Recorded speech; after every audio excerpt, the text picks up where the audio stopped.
왜 예수님을 자신의 구주로 믿는 사람들은 이 세상에서 가장 복 있는 사람이라 그렇게 할까요?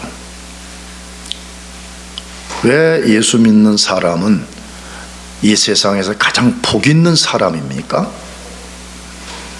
나가서 오늘 우리가 추수감사주일인데 왜 우리는 하나님께 감사해야 되냐는 거예요.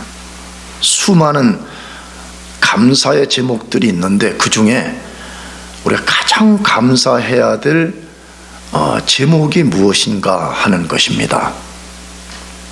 우리가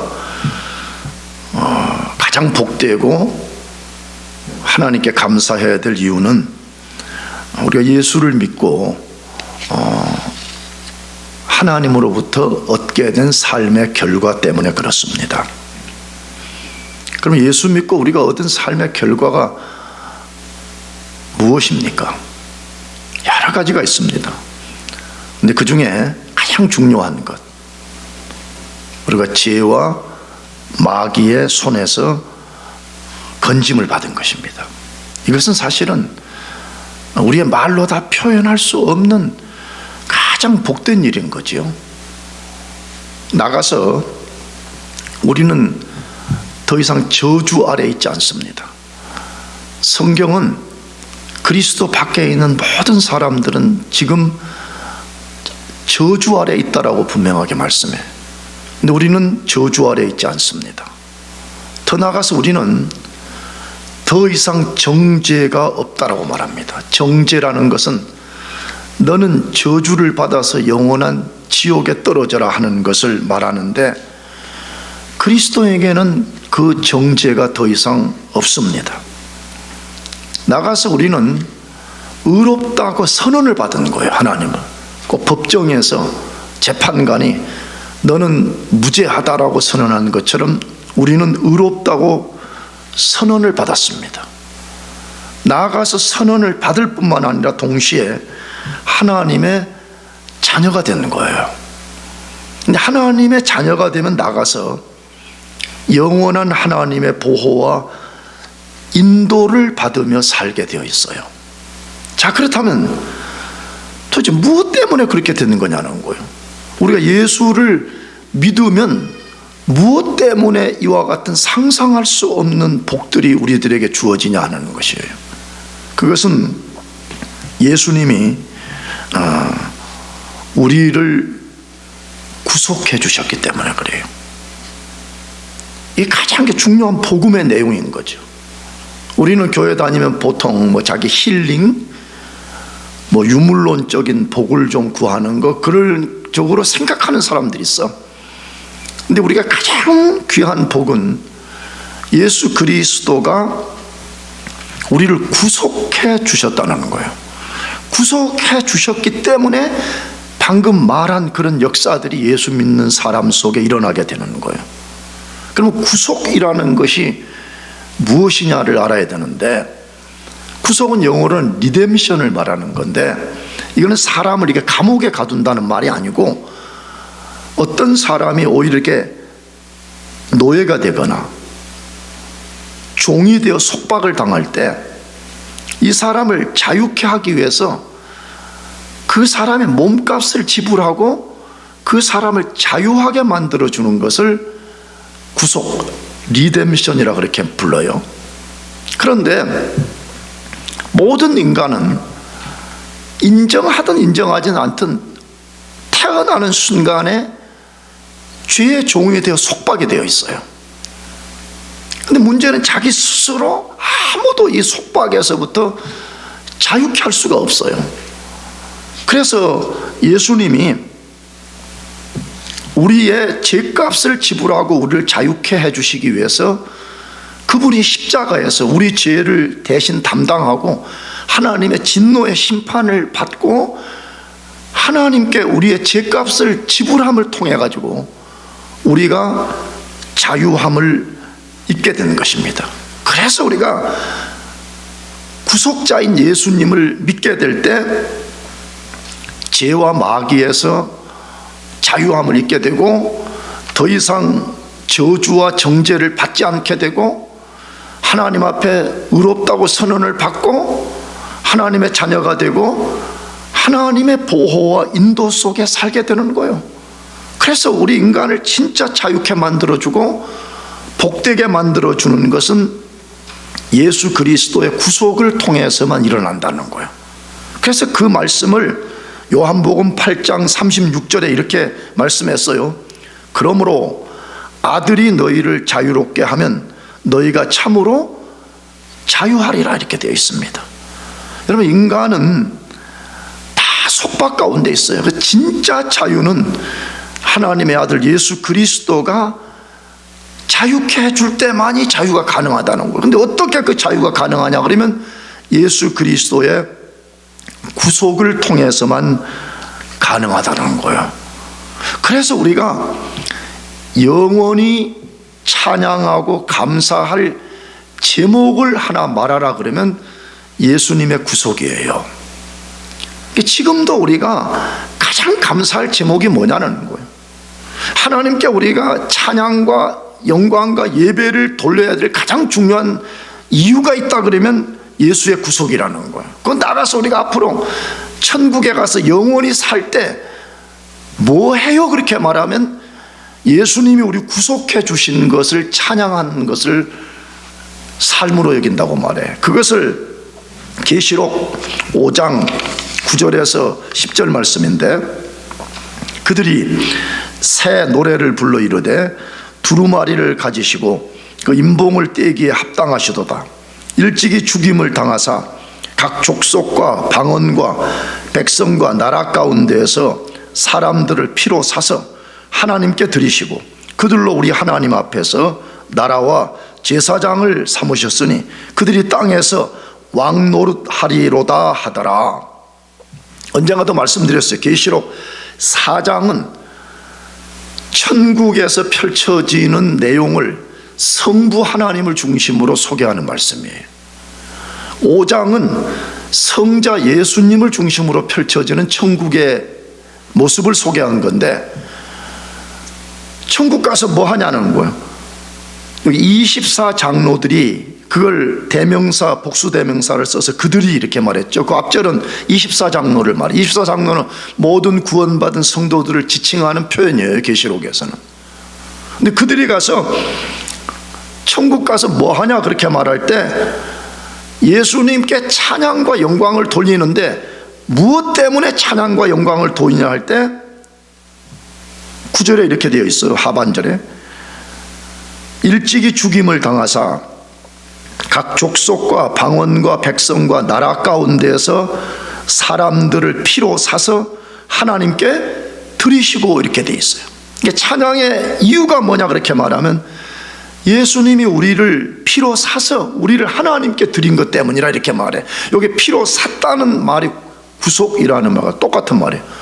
그의 피로 우리가 속박되어 있는 상태에서 우리가 사내서 건져내서 우리를 하나님의 자녀 되도록 드렸다. 그래서 그것이 천국 가서 영원히 우리가 찬양할 내용, 찬양할 제목이다. 그렇게 말씀하고 있는 것입니다.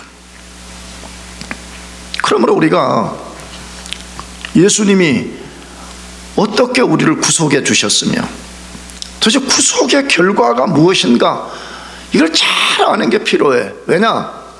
대부분의 신앙생활에 갈등을 겪는 게 어디에 있냐 그러면 하나님이 예수님을 통해서 나와 우리에게 해주신 일이 무엇인가 여기에 관심을 두지 않고 자꾸 신앙생활이 주관적이에요. 내 감정의 상태가 어떤가, 내 느낌이 어떤가. 물론 그것도 중요하지요, 실제적으로. 그러나 그 더 중요한 것은 내가 무엇을 느끼냐로 보다 하나님이 그리스도를 통해서 나에게 해주신 일이 뭐냐, 이걸 아는 게 매우 중요하거든요. 근데 그것을 아는 가장 중요한 내용이 구속인 거예요.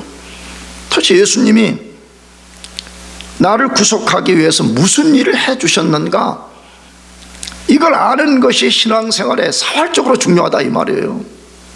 근데 그것을 가장 잘 보여주는 말씀이 오늘 본문의 말씀인 거예요.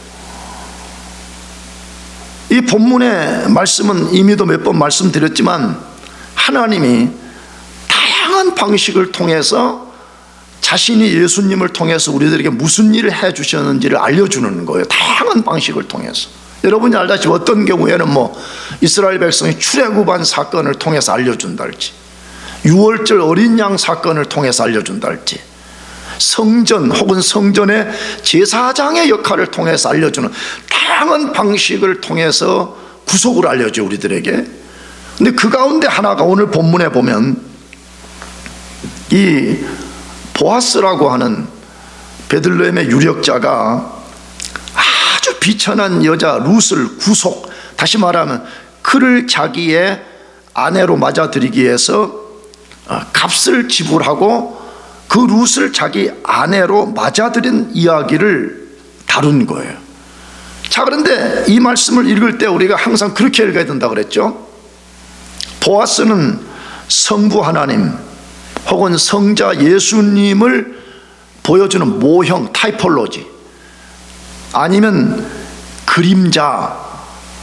나가서 룻은, 이 비천한 룻은 죄와 허물 가운데 사로잡힌 비천한 우리들을 보여주는 그림자가 되는 거예요. 그런데 보아스가 룻을 구속할 때 룻에게 어떤 일이 벌어졌는가를 알려주는 거죠. 어떤 일이 벌어졌죠? 룻이 보아스의 아내가 되어서 단번에 이 비천한 신분에서 벗어나서 보아스의 모든 것을 누리는 여자가 되었습니다. 이것이 바로 예수 그리스도가 우리 죄를 구속해 주신 결과예요. 그러므로 예수의 구속을 진짜 믿고 예수의 구속의 은혜를 입은 사람들은 이렇게 하나님의 큰 은혜 속에 하나님의 복을 누리며 살게 된다는 거예요. 그래서 진짜 예수 그리스도를 믿고 구속된 사람은 세상에서 가장 복 있는 사람이에요. 그러니까 진짜 내가 예수의 피로 구속됐다는 걸 믿으면, 성경이 그렇게 말해. 근데 나 자신도 나는 그걸 믿고 있거든. 현재와 미래를 크게 걱정할 것이 없어요. 자꾸 우리는 예수 믿는 원리를 자꾸 오해를 해요. 뭘 오해하냐 그러면, 그러면 내가 예수 잘 믿으면 학교 공부 같은 것도 안 해도 막 자동으로 100점 맞고 A 맞고 막 그런 거냐는 거예요. 인생의 고난이 없는 거냐고 막 이런 식으로 생각하는 거예요. 근데 아니거든.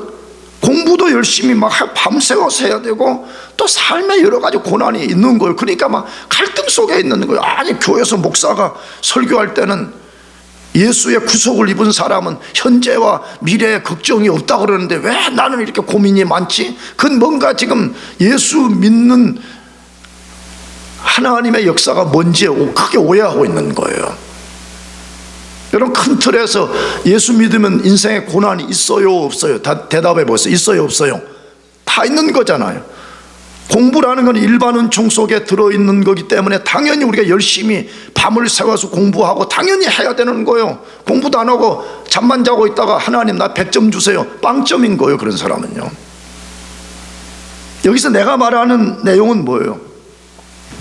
수많은 삶에 염려, 고난, 근심, 두려움이 있지만 결코 그것이 우리를 사로잡지 못한다는 거예요. 왜? 하나님이 그의 섭리를 통해 가지고 구속된 백성들의 현재와 미래를 반드시 지키시고 인도해 주시기 때문에 그러는 거예요. 그러니까 예수가 나를 구속했다, 나는 구속된 하나님의 백성이라는 것을 진짜 믿게 되면 담대해질 수밖에 없어. 왜 하나님이 나를 구속해 줬다는 거예요? 왜 예수님이 나의 구속을 위해서 그가 어떤 일을 하셨냐는 것을 알게 되면요, 비록 눈앞에 삶의 어려움이 펼쳐지고 실제 내 느낌으로는 여러 가지 어려움이 있지만 우리는 그렇게 두려워할 필요가 없는 거예요. 왜? 하나님이 예수를 통해서 우리를 구속한 이후에 절대 우리를 버리지 않기 때문에 그래요. 자, 그러면 예수님이 우리 구속을 위해서 구체적으로 무슨 일을 해주셨냐는 거예요, 도대체. 첫 번째로 예수님이 우리 구속을 위해서 앞장서셨다라고 되어 있어요.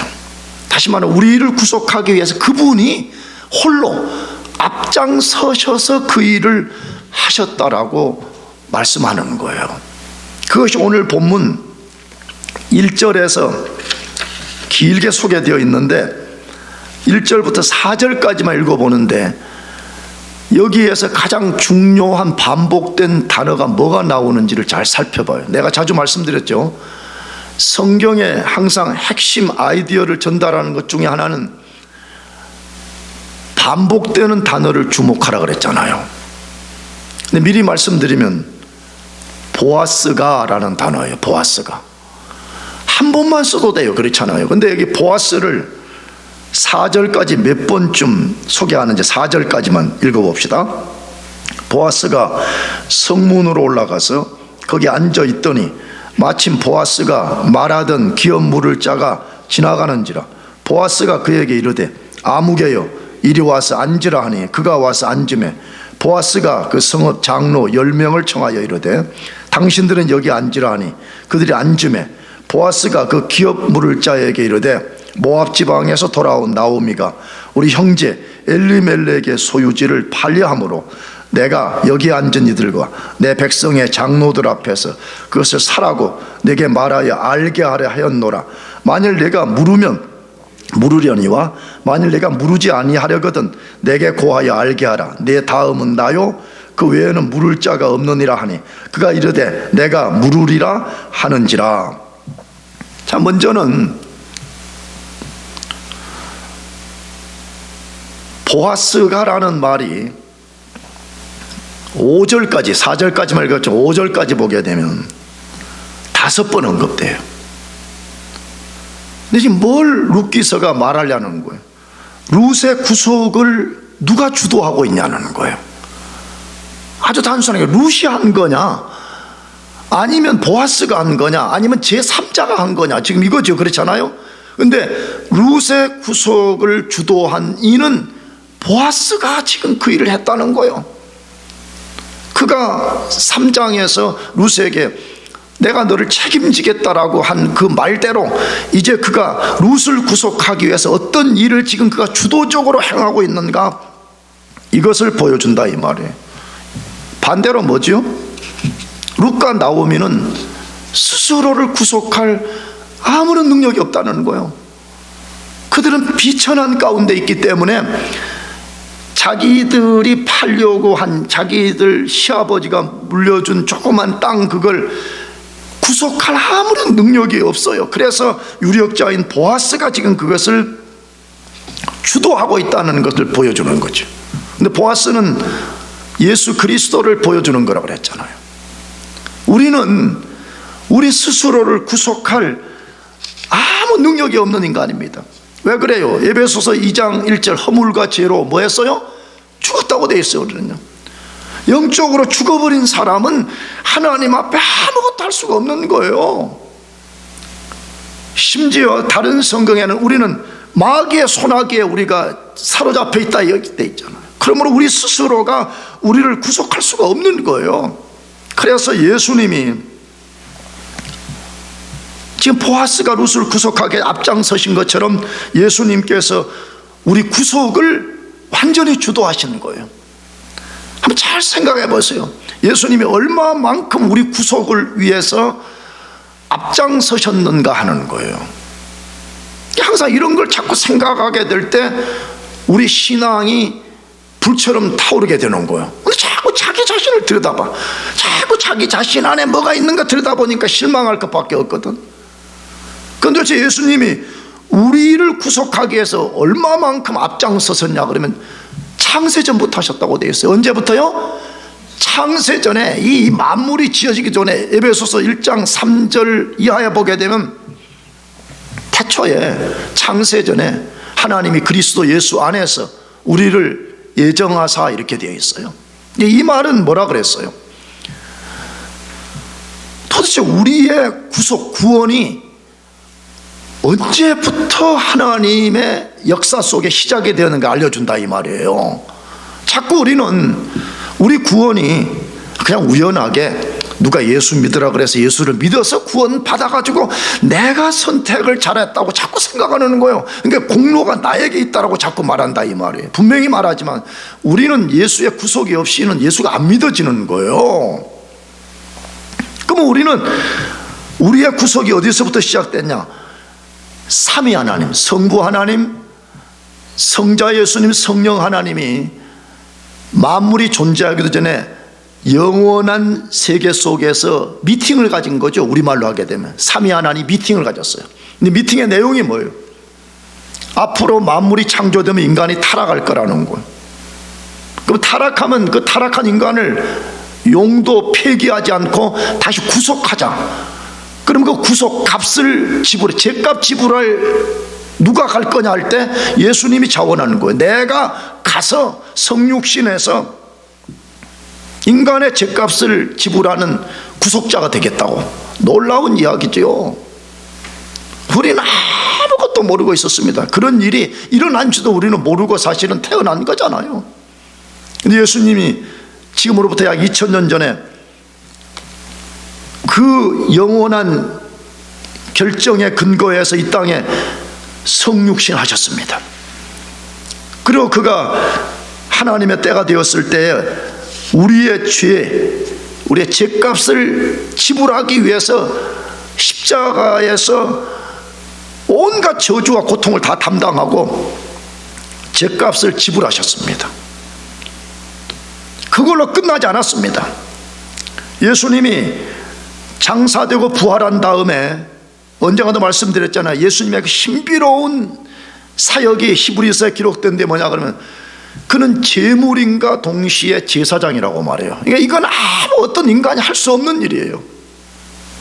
구약의 제사장은 분명히 제사장이 따로 있고 제사장이 제사를 드린 제물이 따로 있었잖아요. 그런데 예수님은 자신이 친히 제사장이 되고 자신의 십자가에 피 흘리신 이 제물을 가지고 우주의 심판자인 하나님 앞에 나아가서 그 피를 바침으로써 하나님이 그것을 받으시고 우리의 죄를 용서하겠다고 선언하시는 거예요. 근데 예수님은 거기서 끝났다고 말씀하지 않아 심지어 그 피를 바친 후에 하나님이 그걸 받으시고 예수 그리스도의 이름으로 성령을 우리들에게 보내가지고 우리는 아무것도 모르고 살았습니다. 예수님이 창세전에 그런 일을 하셨는지도 모르고 2000년 전에 십자가에 죽으셨는지도 모르고 그가 제사장과 제물이 되어 하나님께 드린 거 아무것도 모르고 우리는 살았습니다. 근데 그리스도의 영이신 성령님이 어느 날 우리 가운데 찾아오셔서 예비적 은혜를 주시고 그 예비적 은혜가 뭐 모태신앙이든 뭐 어렸을 때 주일학교를 다녔든 어떻게 하든지 해가지고 우리가 복음을 듣고 예수를 믿어서 예수님의 구속이 우리의 것이 되게 해 주신 것입니다. 여러분, 모든 것 하나하나가 보아스가 룻을 구속하기 위해서 앞장섰던 것처럼 예수님이 우리 앞서서 우리 구원의 모든 것을 해주셨습니다. 할렐루야. 이것을 안 해주면 우리는 예수를 믿을 수가 없는 거예요. 여러분 자칫 생각하고 있어. 만일에 보아스가 룻을 구속하지 않았다고 하면 룻이 아무리 헌신적이고 아무리 강한 믿음을 가졌다고 할 때에도 그는 여전히 비참한 삶에서 돌이킬 수가 없었던 것입니다. 우리도 마찬가지입니다. 우리의 믿음과 우리의 소망과 우리가 주를 따르는 이 모든 것이 무가치하지 않은 모든 이유는 예수님이 우리 앞서서 우리를 구속해 주셨기 때문에 가능한 것입니다. 그러면 무엇 때문에 예수님이 그렇게 해주셨냐 이거예요. 우리는 아무것도 모르고 죄짓고 어둠과 무지 속에 살았는데 도대체 예수님 무엇 때문에 우리 앞서서 모든 우리의 구속을 해주셨냐 이거예요. 예수님 우리를 사랑하셨기 때문이에요. 예수님 뭐 하셨다고요? 사랑해요. 우리가 알 수 있는 유일한 한 가지는 성경이 그렇게 말해. 도대체 우리가 무엇인데 우리가 무슨 구속을 받을 만한 조건이 있다고도 말하지 않아. 근데 예수님이 우리를 불쌍히 여기시고 우리를 깊이 사랑해서 구속해 줬다 그렇게 말해요. 그러니까 이게 우리가 영원히 찬양할 내용이 있는 거예요. 계시록 말씀처럼 우리가 끊임없이 감사하고 영원히 찬양할 내용이 뭐냐 그러면 학위 받은 거 아니에요. 학위 받은 거 아니에요. 예수 그리스도 그분이 나를 구속해 주셨다는 거라는 거예요. 그러니까 내가 어떻게 해서 예수 믿었는가 그걸 잘 생각해 보자 말이에요. 뭐 잘 믿었든 못 믿었든 예수님이 자신의 구원자라는 게 이제 믿어진다 그러면 그건 나로부터 출발된 것이 아니라는 거예요. 그리스도가 내가 알지도 못할 때 내 앞장서셔서 나의 구속을 주도해 주셨기 때문이라는 것을 믿으시기 바랍니다. 그러면 담대해지는 거예요. 그러면 내가 세상과 마귀와 죄를 향해서 담대해질 수밖에 없는 거예요.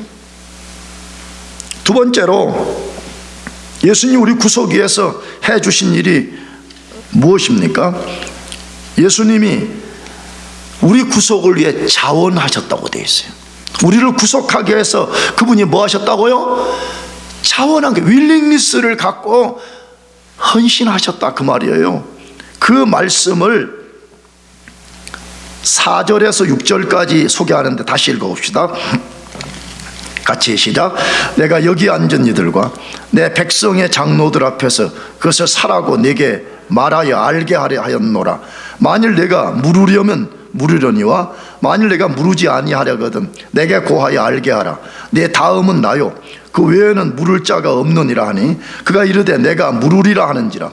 보아스가 이르되 내가 나오미의 손에서 그 밭을 사는 날에 그 죽은 자의 아내 모압 여인 룻에게서 사서 그 죽은 자의 기업을 그 이름으로 세워야 할지니라 하니 그 기업 물을 자가 이르되 나는 내 기업에 손해가 있을까요? 나를 위하여 물으지 못하노니 내가 물을 것을 내가 물으라. 나는 물으지 못하겠노라 하는지라. 자, 이 말씀을 설명하기 전에 이 말씀에 또 가장 중요한 룻기서 전체 가장 중요한 키워드를 지금 소개한 거죠. 근데 그건 뭐예요? 이제 보아스가 룻을 구속, 리뎀션 하려고 그러는데 자기보다 우선순위인 엘리멜렉의 친족이 있다는 거예요. 그래서 성문에 앉아가지고 장로들을 초대했다는 거죠. 왜? 고대 당시에는 성문이 일종의 그 재판소 역할을 한 거거든요. 그러니까 동네 장로들을 증인으로 세워가지고 마침 그때 이제 이 구속할 수 있는 더 우선순위의 사람이 지나갔다는 거죠. 그래서 와서 앉아라 그렇게 해서 말한 거죠. 지금 엘리멜렉의 남은 식솔들을 구속하려고 그러는데 너가 우선순위가 있으니까 먼저 하라. 그러면서 반복되는 단어가 뭐예요? 물으라 사라, 물으라 사라. 자꾸 이 말을 했다는 거죠. 이게 물으라는 이 말은 우리 한글 옛날 말이죠. 이 말은 구속이라는 말이에요. 실제로 영어로는 리뎀션이라는 말을 자꾸 한 거예요. 지금 보아스가 너가 나보다 우선순위가 있으니까 룻을 구속해라. 엘리멜렉의 지금 남아있는 땅을 팔려고 하는데 그 땅을 너가 삼으로써 엘리멜렉의 가문이 사라지지 않도록 계속 기대를 잇는 일을 해라. 이렇게 했다는 거죠. 그런데 처음에 이 무명의 사람이 하겠다 그랬다는. 처음에는 하겠다고. 그래? 하겠다고. 근데 처음에는 왜 하겠다고 한 거예요? 그걸 내가 구속하면 그럼 땅이 좀 생기겠네. 이렇게 된 거죠. 그런데 보아스가 추가로 말을 한 거죠. 뭐라고? 너가 그 엘리멜렉의 땅을 구속을 하게 되면 동시에 너는 룻과 나오미도 같이 구속을 해야 된다. 이렇게 말하는 거예요. 그러니까 이 사람이 머리를 쓴 거죠. 그래? 그러면 모세 율법대로 하게 되면 구속을 해서 그러면 내가 룻하고 관계를 맺어서 아기를 낳게 되면 그 룻이 난 아기가 나의 기업이 되지 않는다고 판단한 거예요. 그러면 내가 손해보는 거 아니냐. 그래서 난 못하겠다고 해요. 그런데 반대로 룻은 어떻게 했다고 소개하고 있어요? 자기가 재산의 손해를 보면 손해를 보겠다는 거예요. 어떤 손해예요? 아까 말했잖아요. 지금 보아스가 엘리멜렉의 남은 땅을 구속하고 동시에 룻을 구속해가지고 아기를 낳을 때 그 이름이 엘리멜렉으로 이름으로 등재될 가능성이 있다는 거예요. 그러면 결국은 내 것이 되지 않지 않냐 이렇게 생각을 하는 거죠. 그럼에도 불구하고 보아스가 룻을 구속하는 일을 위해서 기꺼이 자원했다 그렇게 소개하고 있는 거죠. 여러분, 이걸 통해서 뭘 우리에게 보여주는 거예요? 예수님은 우리 구속을 위해서 앞장서심, 다시 말해 열심만 낸 것이 아니라는 거예요. 그럼 뭐 하셨다는 거예요? 우리를 구속하기 위해서 모든 희생을 다했다는 거예요. 우리를 죄에서 건져내서 하나님의 자녀 삼기 위해서 그가 할 수 있는 모든 것을 자원해서 드렸다, 그렇게 말하는 거죠. 다른 말로 뭐죠? 우리 구속하는데 억지로 한 거 없다는 거예요. 하기 싫은데 강요적으로 한 거 없다는 거예요. 진짜 완전한 윌링니스를 가지고 그 일을 하셨다는 것을 보아스를 통해서 알려주는 거죠. 그럼 예수님이 실제 그렇게 하셨다는 근거가 뭐예요? 많은 근거 중에 하나가 마가복음 10장 45절이잖아요. 마가복음 10장 45절 읽어봅시다. 같이 시작. 인자가 온 것은 섬김을 받으려 함이 아니라 도리어 섬기려 하고 자기 목숨을 많은 사람의 대속물로 주려 함이니라. 와, 진짜 이건 보통 교회에서 좀 섬기라고 할 때 많이 픽업해서 설교하는 내용이잖아요. 실제 교인들이 안 섬겨 목사가 보면, 그러면 이제 좀 열심히 섬기라고 좀 설교를 해야 되겠구나. 그럼 마가복음 10장 45절 끄집어 와가지고 설교하는 케이스들이 좀 있어. 근데 사실은 1차로 그런 이야기 다루는 거 아니에요. 그렇잖아요. 예수님이 우리 구속을 위해서 얼마만큼 자기 자신을 기꺼이 드렸는가, 이걸 보여주는 거잖아요.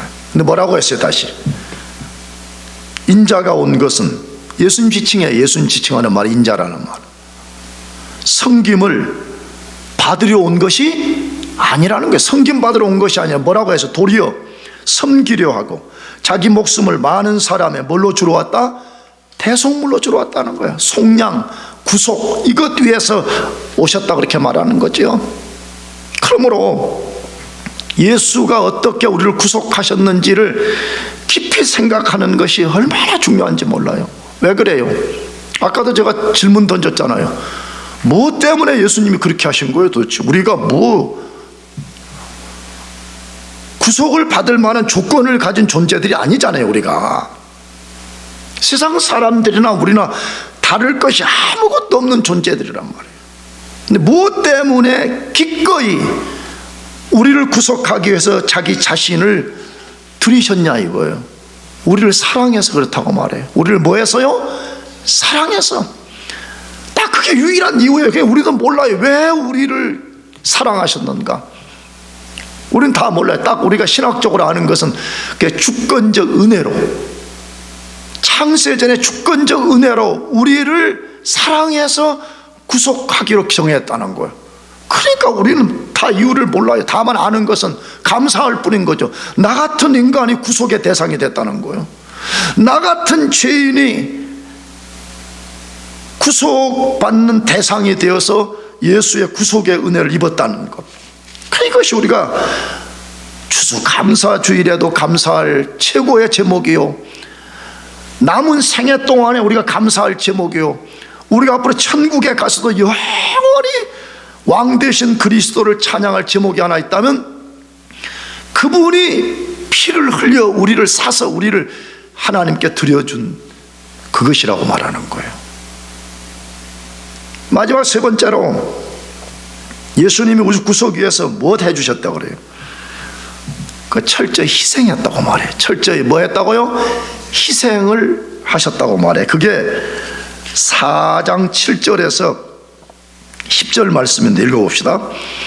옛적에 이스라엘 중에는 모든 것을 무르거나 교환하는 일을 확정하기 위하여 사람이 그의 신을 벗어 그 이웃에게 주더니 이것이 이스라엘 중에 증명하는 전례가 된지라. 이에 그 기업 물을 자가 보아스에게 이르되 내가 너를 위하여 사라 하고 그의 신을 벗는지라. 보아스가 장로들과 모든 백성에게 이르되 내가 엘리멜렉과 기럨과 말론에게 있던 모든 것을 나오미의 손에서 산 일에 너희가 오늘 증인이 되었고 또 말론의 아내 모압 여인 룻을 사서 나의 아내로 맞이하고 그 죽은 자의 기업을 그의 이름으로 세워 그의 이름이 그의 형제 중과 그 성문에서 끊어지지 아니하게 하며 너희가 오늘 증인이 되었느니라 하니 라고 되어 있습니다. 보아스가 룻을 위해서 값을 지불했다는 거죠.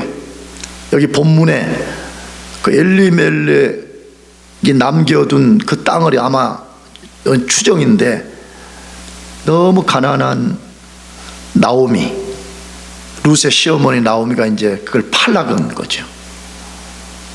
근데 그 첫 번째 우선순위 구속자가 안 하겠다고, 못 하겠다고 하니까 보아스가 증인들 앞에서 그러면 봤지, 이 사람이 안 한다 그러니까 내가 그러면 이것을 구속하겠다, 그리고 값을 지불하고 산 거죠.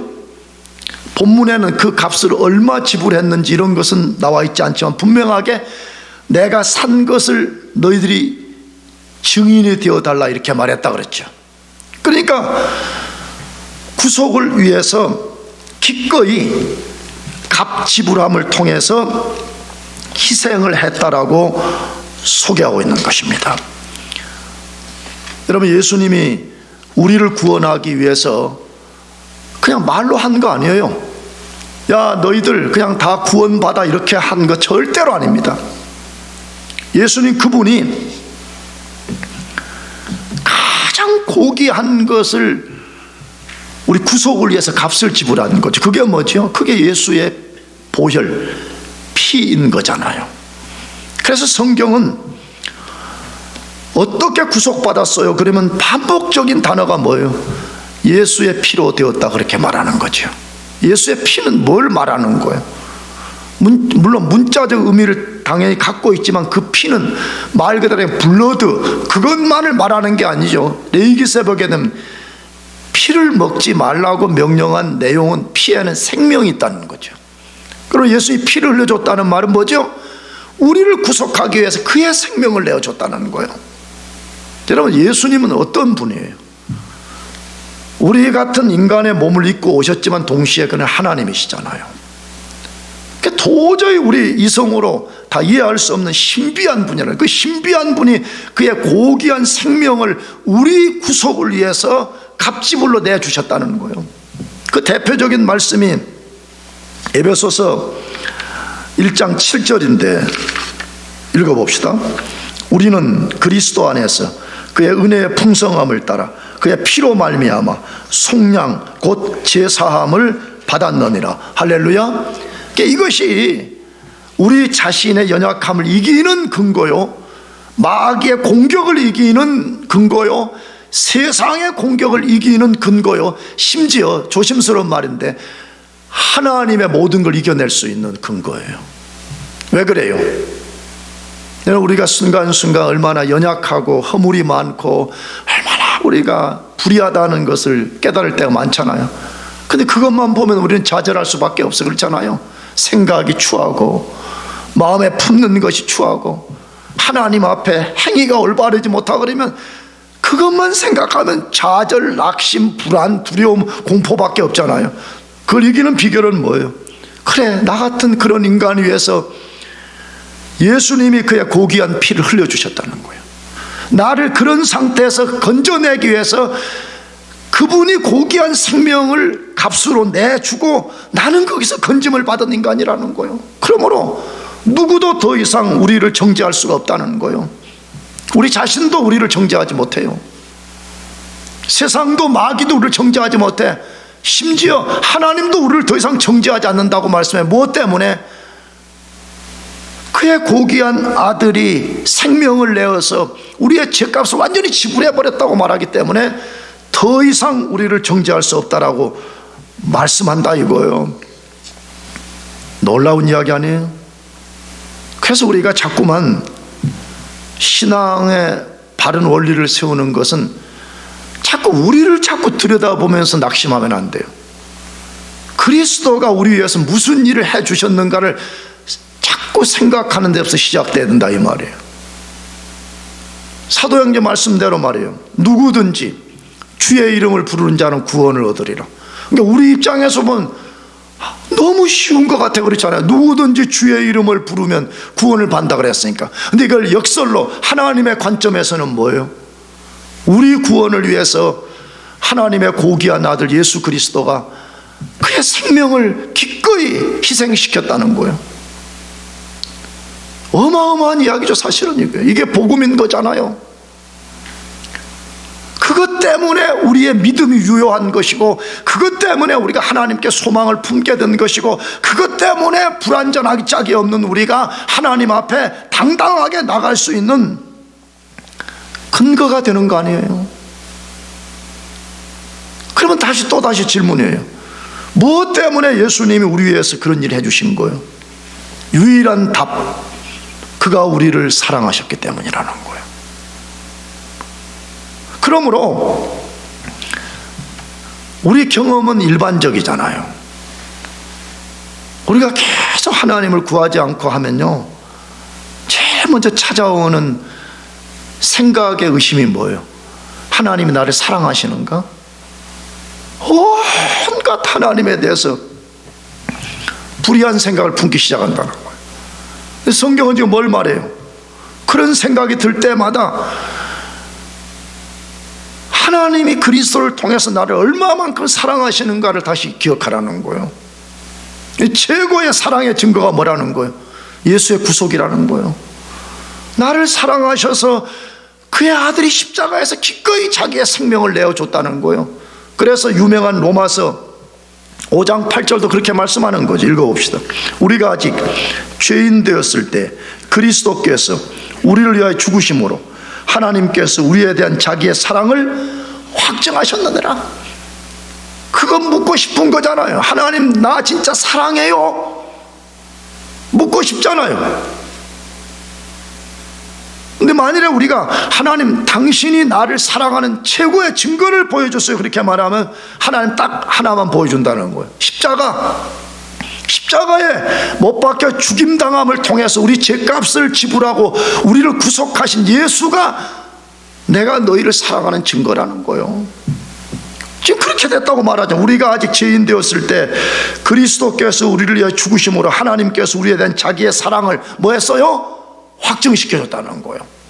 그러므로 우리 속에 하나님에 대한 사랑에 의심이 들 때마다 다시 우리 자신을 들여다보면서 하나님이 사랑한 증거가 뭔가 감정과 생각을 들치는 건 실패하는 길인 거예요. 우리는 눈을 탁 들어서 십자가를 바라봐야 됩니다. 할렐루야. 십자가에 못 박혀 죽임당한 예수 그리스도, 하나님의 고귀한 아들이 무엇 때문에 십자가에서 처참하게 죽었는가, 그것을 바라볼 때만이 하나님의 사랑을 우리가 깊이 인식할 수 있다는 거예요. 이걸 진짜, 그러니까 믿음으로 확 받아들이는 사람, 이걸 절대 신뢰하는 사람은 로마서 8장 32절 같은 삶을 살 수 있다는 거예요. 마지막으로 읽어봅시다. 뭐라고 했어요? 누가 우리를 그리스도의 사랑에서 끊으리요? 환난이나 곤고나 박해나 기근이나 적신이나 위험이나 칼이라. 물어볼 수사학적으로. 자, 그러면 그리스도가 우리를 구원하기 위해서 구속의 값을 지불해서 너희를 건져냈는데, 그렇다면 세상에 누구라도, 어떤 존재라도 너희를 하나님의 사랑에서 끊을 존재가 있냐는 거예요. 답은 뭐라는 거예요? 없다는 거예요. 어떤 것도 끊을 수가 없다는 거예요. 그러므로 우리가 믿고 의지해야 되는 건 다시요, 우리 감정이 아니에요. 우리가 얼마만큼 종교 생활을 했는가, 커리어도 아니에요. 그것은 나를 위해서 기꺼이 구속이라는 값을 지불하신 예수 그리스도가 영원히 의지해야 될 내용인 거예요. 그러므로 오늘 이 시간 이후부터 다시 또 이 예배가 끝나면 또 자기 자신 우리가 여기서 벗어나야 됩니다. 우리는 예수의 구속을 바라볼 수 있어야 됩니다. 그렇게 하시길 바랍니다. 예수의 구속을 바라보는 사람은 일어설 수가 있어요. 당당히 맞설 수 있어요. 자기 양심의 참소도 이겨낼 수가 있어요.